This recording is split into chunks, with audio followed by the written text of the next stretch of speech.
everyone, it's Melanie here with Vintage Hill Studio. I'm so glad you dropped by today. I have a fun little Halloween card for you, plain on the outside, but fun and interactive on the inside. So let's get started. This is what it will look like, wishing you a haunting Halloween night. And it's got this fun little pop-up on the inside. I'll show you how we accomplished that. I started with Echo Park Bewitched paper pack. This is a fun paper pack full of all these cute papers. I added the gingham and the glitter stock to my card. I'll be using a couple of dies. You can find all the supplies and a list of the dimensions on my card blog at Vintage Hill Studio. I have links on the beginning and ending of this video. So, there is my little sentiment for the front of the card. I will quickly just snip that apart from the other sentiments. And like I said, I'm going to use that scallop die for this and give it a little bit of better dimension for the outside since it's so plain. There's my scallop die. I'll get that run through my Big Shot, and this is what it will look like. Just a little bit of interest with the scallops. Now, I'll be working a little bit backwards today. I'm going to start on the inside of my card because it's going to have a slight bit of dimension from the pop-up. So here are the pop accessories from Stampendous, and I'll be using the pop-up card die today. So in order to figure out how much that I need from this cute little witch paper, it's going to fit right into the crease of my top folding card, which is 4 1/4 across, and I'm going to use about a 3-inch width of that little piece of paper. Now you could use this pop-up on the card itself, but just realize that it will leave that rectangular cutout. You'll be able to see that from the front of your card. That is why I'm using this extra little piece of scrap paper.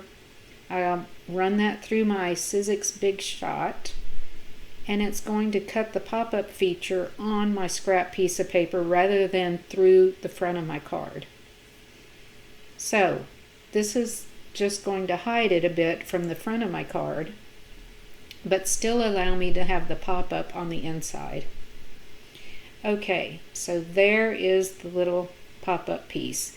Now I hope you can see on the video it leaves these little score lines, and I like to start by just giving them a gentle crease with my fingers to get it started, because I don't want to add more score lines than I need to the pop-up mechanism, if that makes sense. Okay, so I just got it started with my fingers, and then I'll bring over my bone folder and reinforce those score lines. Top and bottom. I'll flip it around, just make sure I've got that nice and crisp line to my pop-out. And that's it. There's the mechanism for the inside of my card. Now you can see that fits right into the crease of my top folding card. Alright, and again I wanted to add a little pizzazz, so I'm going to bring over that glitter cardstock, and I'm going to cut myself a couple of little strips to go on the top and bottom of my pop-out mechanism. This doesn't have to be precise, just give yourself a couple of little strips here. I made them more than long enough for the width of my pop-out feature. And one of my handiest tools I have around is this silicone mat that's actually for a microwave, but it works great with adhesives.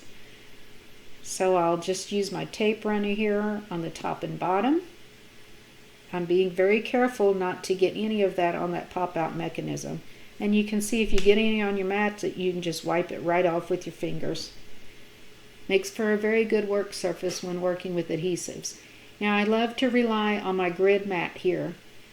For both of these strips I'm using the same lines so that I can make sure that I have the exact amount of glitter cardstock showing from the front on each end. Here we go, and then I'll simply clip off the excess with my scissors, and our little pop-up feature is ready to go on the inside of our card. Okay, just making sure I have everything trimmed up nicely, taking care of any spare pieces that I need to get rid of. And then I will bring over my liquid adhesive and carefully go around this whole little frame piece, making sure that I do not get any glue on the pop-up mechanism itself, because you don't want to glue your pop-up to the inside of your card. You want to make sure that is free to pop up and fold back down. Okay, so I quickly just line up the creases from my pop-up with the crease of my card, and then just reinforce that, squishing that glue all around underneath my card. And there you go. You can see how that operates.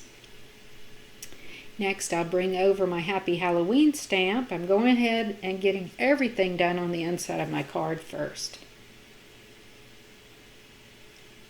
Center that with my pop-up and I'll be in good shape. All right.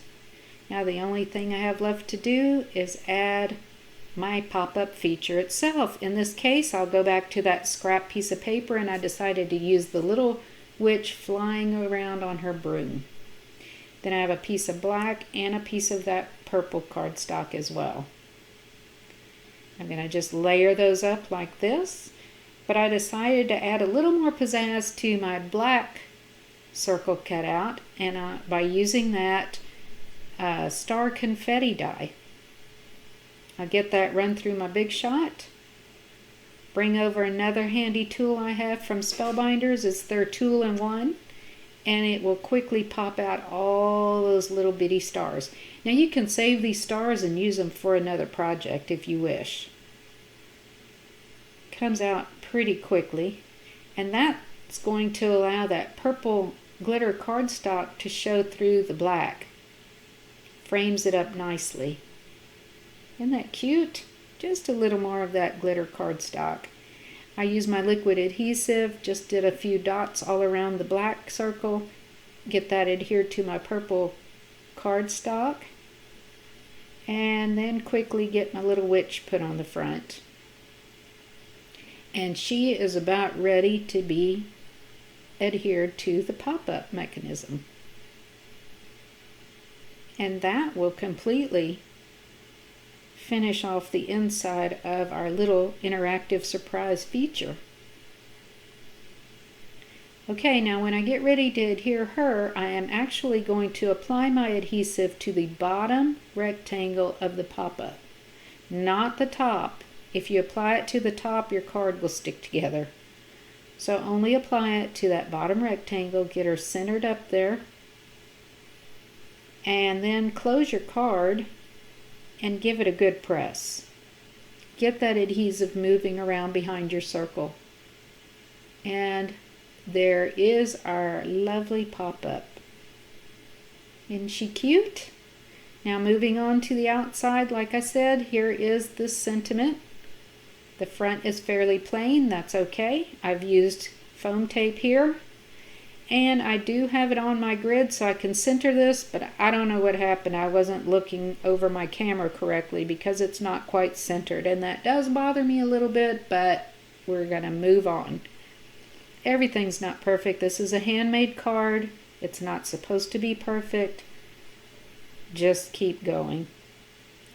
Now add a little tool here. I just tied a simple knot, adding some liquid adhesive. I'm going to weight that down and set it aside to dry while I work on my easy peasy lined envelope.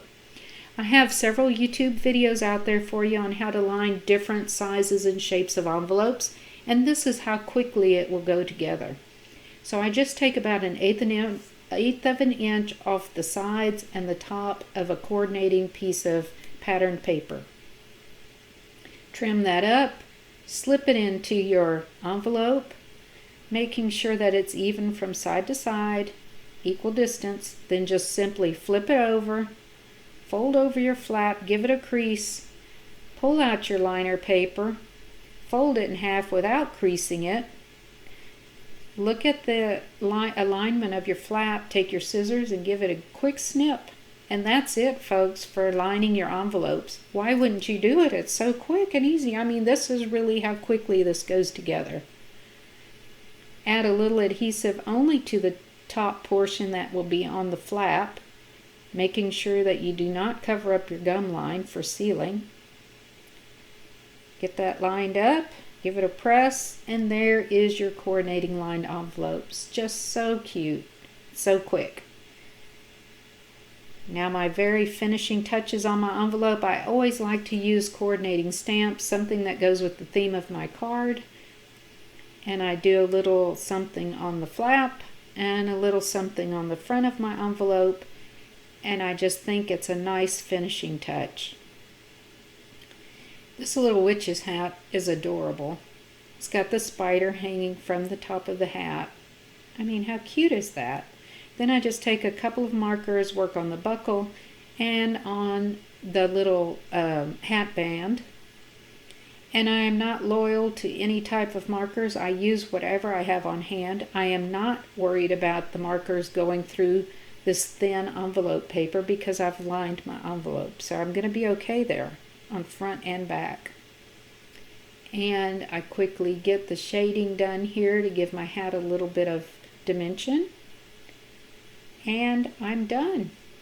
All I need to do is clip the tool on the front of my card. And this whole card, my folks and friends, will be done. And I think it's just simply adorable. Simple on the outside, interactive on the inside.